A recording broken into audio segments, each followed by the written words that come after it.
This is your life. Assalamualaikum warahmatullahi wabarakatuh, teman-teman musikal. Kembali lagi dengan saya Hadi. Hari ini saya berada di markas besar Pospera di Provinsi Bengkulu. Dan saat ini saya sedang berada yang pasti dengan ketuanya langsung, Mas Sugiarto SHMH. Siap. Gimana kabarnya? Alhamdulillah Bang? sehat. Ini mohon izin nih Mas. Siap Bang. Saya duduk di sini nih. Ya, nggak apa-apa, silakan. Ini merasakan menjadi tuan rumah ya. Iya. Mas, ini kita bicara Pospera, Mas. Ya kan, kita tahu Pospera ini sudah terang-terangan memang mendukung salah satu calon presiden, yaitu Ganjar Pranowo. Ya kan. Ini kita mau tahu nih, Mas. Kenapa harus Ganjar? Ya itu tuh. Boleh saya jawab? Iya, silakan. Jadi Pospera di beberapa bulan yang lalu sesudah Ganjar dideklarasikan, maka kita mengadakan satu pertemuan secara nasional ya, karena Pospera tidak hanya di Bengkulu, tapi hampir seluruh provinsi di Indonesia ini ada Pospera. Di situ kita merumuskan kriteria seperti apa dalam pandangan politik kita melihat siapa saja presidennya yang akan kita pilih dan akan kita dukung dan akan kita menangkan. Gitu. Pada kesempatan itu dirumuskan oleh Pena 98 dan beberapa dari Pospera memutuskan bahwa yang kita putuskan, Pospera punya kriteria untuk mendukung pemenangan salah satu calon presiden RI. Yang pertama adalah Pospera itu punya kriterianya, dia tidak intoleransi, itu kita tidak mau mendukung. Kedua, punya kejahatan masa lalu, pelanggar HAM, bukan sebagai pelanggar HAM. Ketiga, kriterianya ya demokratis. Keempat, ya dia harus menjaga Ibu Pertiwi. Yang keempat, ya NKRI harga mati, tidak boleh ada ideologi lain selain Pancasila yang ada di Indonesia. Nah, itu yang menjadi kriteria untuk menentukan siapa calon presiden yang akan pilih. Nah, dari 3 calon yang berkembang di publik, yaitu dari Anies, dari Prabowo, dari Pak Ganjar, kami memutuskan bahwa Ganjar sebagai kriteria yang masuk dalam keputusan kriteria kita sebagai mendukung salah satu calon presiden. Apa kriteria yang lain, pengalaman juga dari pejabat publik? Ya, kriteria lain bahwa Ganjar ini juga sosok yang punya pengalaman. Ya, kita melihat bahwa sosok pengalaman Ganjar, dia pernah jadi DPR RI, dia pernah jadi, sedang jadi gubernur 2 periode. Saya pikir punya pengalaman langsung sebagai tokoh publik, sebagai pejabat mewakili masyarakat dan memperjuangkan rakyat. Saya pikir punya pengalaman itu. Dan saya punya pengalaman pribadi dengan Pak Ganjar ya. Pada saat itu saya adalah bagian dari aktivis mahasiswa yang melaksanakan aksi demonstrasi. Itu kami itu sudah sore. Jadi menghadang rombongan reses pada saat itu Pak Ganjar sebagai DPR RI. Mereka itu datang sore-sore ke Jogja dan kita hadang dengan aksi gerakan mahasiswa. Pada saat itu karena sudah sore, kita mau dibubarkan. Saya ambil alih sebagai pimpinan koordinator lapangan dan saya suruh tunduk dan saya baca selawat supaya tidak dibubarkan. Dan di situ ketika mau dibubarkan, Pak Ganjar, jangan dibubarkan. Dia bilang begitu kepada polisi, jangan dibubarkan, ini adik-adik kita. Biar saya yang turun dan berkomunikasi dengan beliau. Pada saat itu saya langsung berkomunikasi dengan senyumnya. Gitu. Nah, jarang sekali tokoh publik yang seperti ini menghadapi ini. Yang ada baper itu, dan banyak itu, gitu loh. Tokoh pejabat yang baper ketika di demo itu dia senyum. Dan di situ terjadi komunikasi dan tuntutan kita itu aspirasinya diserap dan dibawa untuk dibicarakan di tingkatan DPR RI dan kita lalu membubarkan diri. Kalau tidak ada dia bisa bubarkan. Nah, dia pun punya sosok pribadi yang luar biasa ya, kejiwaan besarnya luar biasa. Betul, dari hati. Iya, dari hati, betul. Banyak juga pejabat-pejabat yang lain yang turun ke demo, ya senyum-senyum juga, tertawa-tawa. Apa beda senyumnya dengan Pak Ganjar? Senyumnya beda sekali. Karena itu menggunakan hati senyumnya. Beliau itu luar biasa bagi kami. Secara pribadi saya melihat begitu. Tetapi memang secara kriteria Pospera kita melihat di situnya. Tapi saya pikir semua kan baik. Tapi kita punya kriteria untuk memastikan bahwa Ganjar Pranowo adalah calon presiden yang kita dukung dari Pospera. Iya. Sekuat apa Ganjar ini nanti akan diperjuangkan Pospera? Kami akan siap menjadi garda terdepan untuk memperjuangkan supaya Pak Ganjar Pranowo untuk menang, khususnya kalau Pospera Bengkulu itu di Provinsi Bengkulu. Memang kita tahu bahwa dulu yang Pak Jokowi 2 periode mungkin di Bengkulu mengalami kekalahan secara provinsi. Kami Pospera akan siap sepenuhnya untuk melakukan kerja-kerja untuk bagaimana memenangkan Pak Ganjar di Provinsi Bengkulu khususnya. Itu yang harus kita lakukan. Nah, ini kita bicara Provinsi Bengkulu. Nah, bagaimana tanggapan masyarakat Provinsi Bengkulu dengan Ganjar ini? Hari ini saya dan kawan-kawan Pospera sudah melakukan kerja-kerja turba. Apa itu? Turun ke basis masyarakat, basis rakyat. Nah, kami memastikan komunikasi dengan satu dengan yang lain. Dan banyak sekali mereka yang merindukan namanya sosok presiden seperti Pak Ganjar. Dan dari beberapa survei yang kita lakukan ke bawah ini, kami yakin betul dengan kerja-kerja kita bersama, dengan kerja-kerja para relawan Pak Ganjar yang di Provinsi Bengkulu, dengan para partai pendukung Pak Ganjar nanti, ini bisa memenangkan di Provinsi Bengkulu. Iya. Katanya juga survei juga udah keluar ya. Survei dari secara nasional. Mungkin bisa dijelaskan? Ya, jadi ada survei dari Australia.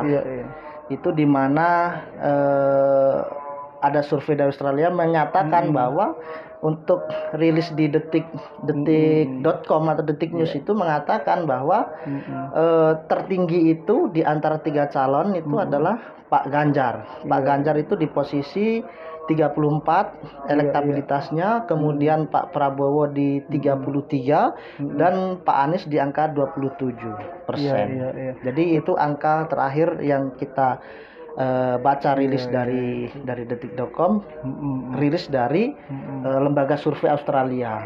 Jadi kami menguatkan gerakan kami yang ada di Provinsi Bengkulu ini sebetulnya. Berarti secara nasional itu dan Pospera Provinsi Bengkulu menguatkan itu. Dan bagaimana ke depannya? Apakah terus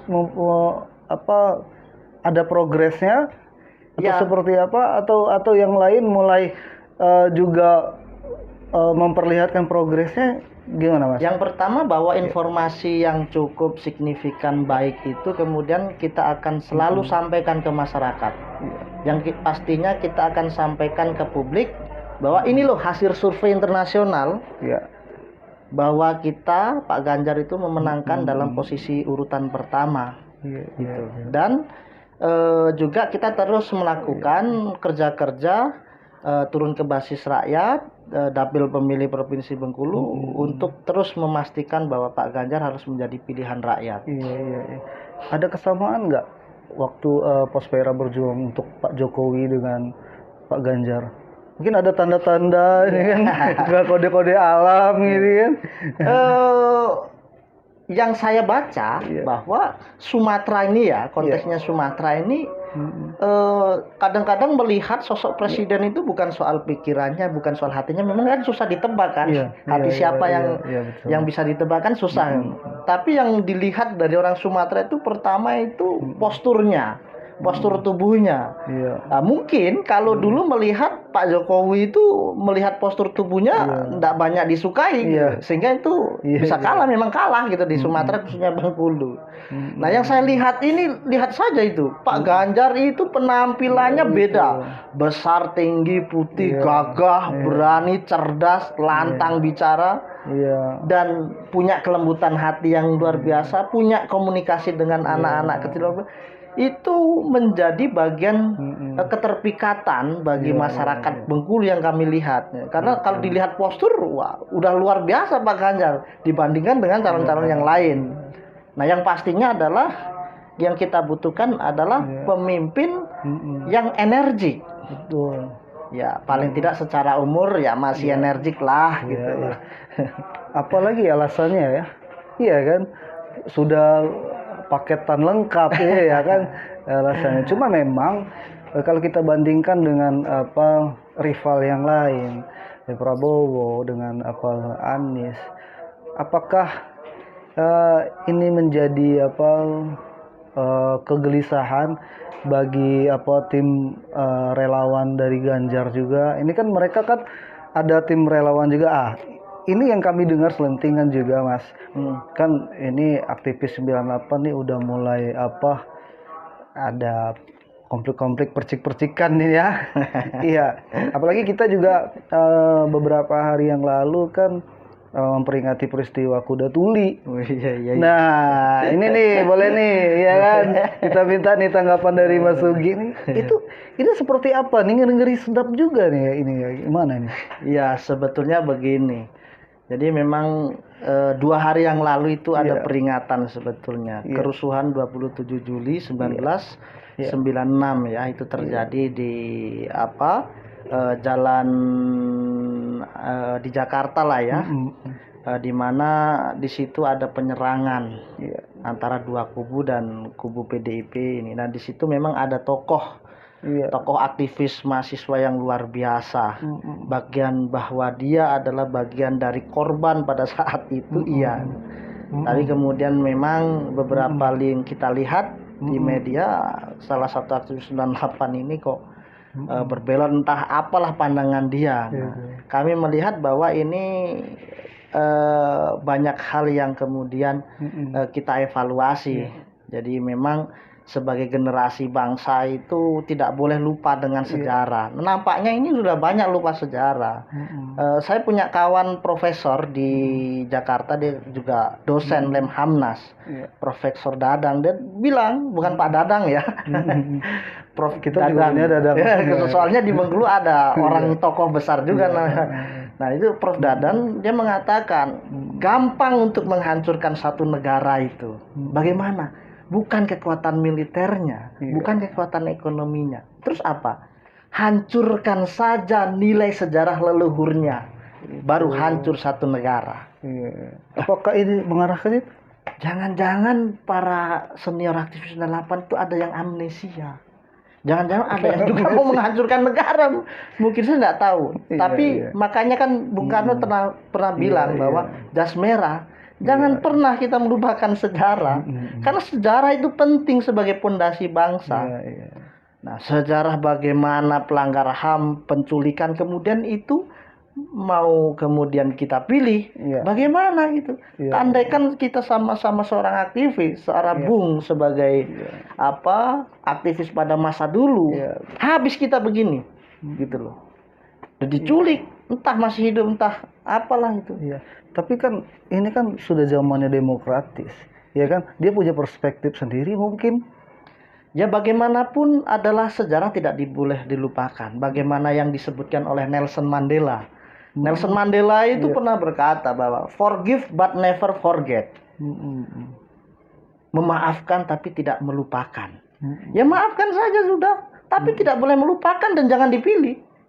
Siapapun itu pelanggar HAM, bahaya bagi bangsa kita, bahaya bagi negara kita. Seharusnya mereka harus seperti apa?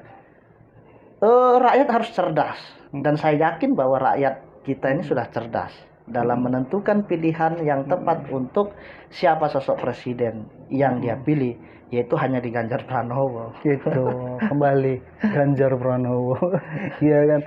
Mungkin ada apa program khusus yang dilakukan Pospera di Provinsi Bengkulu yang memang sebagai apa namanya itu senjata andalan Pospera untuk mensosialisasi ini, mengkampanyekan Ganjar ini, adakah tidak, Mas?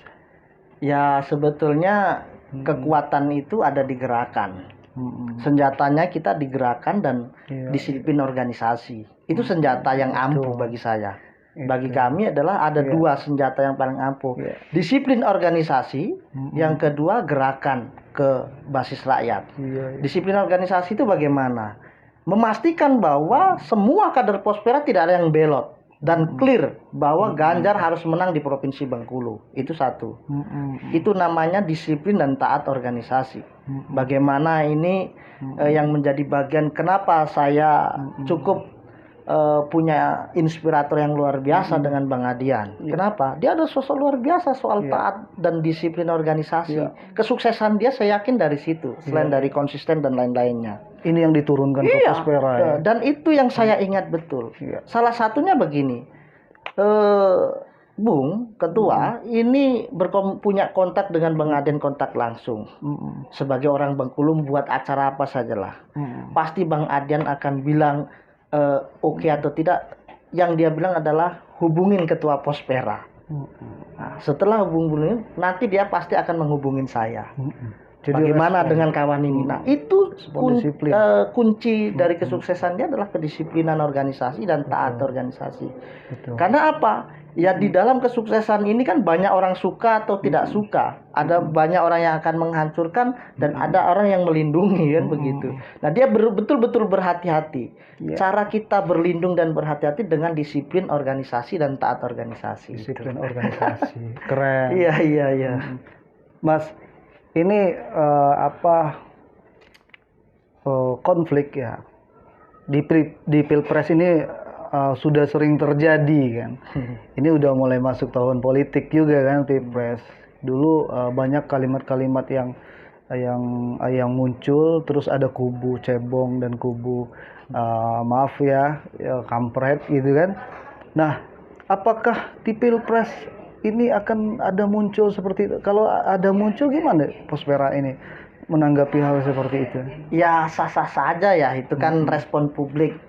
Siapa saja tidak akan bisa membendung semua. Kita sampaikan bahwa Pospera mengajak seluruh masyarakat Provinsi Bengkulu untuk memenangkan Pak Ganjar Pranowo sebagai calon Presiden Republik Indonesia dengan cara kampanye yang santun, kampanye yang tidak hoax, yang betul-betul mencerminkan akhlak dan intelektualitas dan cerminan bangsa Indonesia itu. Nah, itu yang perlu kami sarankan kepada seluruh masyarakat baik Pospera maupun masyarakat Provinsi Bengkulu. Musikal, terima kasih sudah menonton video ini. Nantinya kita akan tanya-tanya lagi kepada Mas Sugi terkait perkembangan Pospera dalam memperjuangkan Ganjar Pranowo di Provinsi Bengkulu. Terima kasih sekali lagi buat teman-teman, buat Mas Sugi juga waktunya kita ngobrol di podcast Musikal, dan kami pamit undur diri.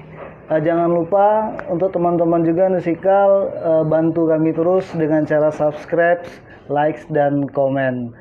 Wassalamualaikum warahmatullahi wabarakatuh. Waalaikumsalam warahmatullahi wabarakatuh.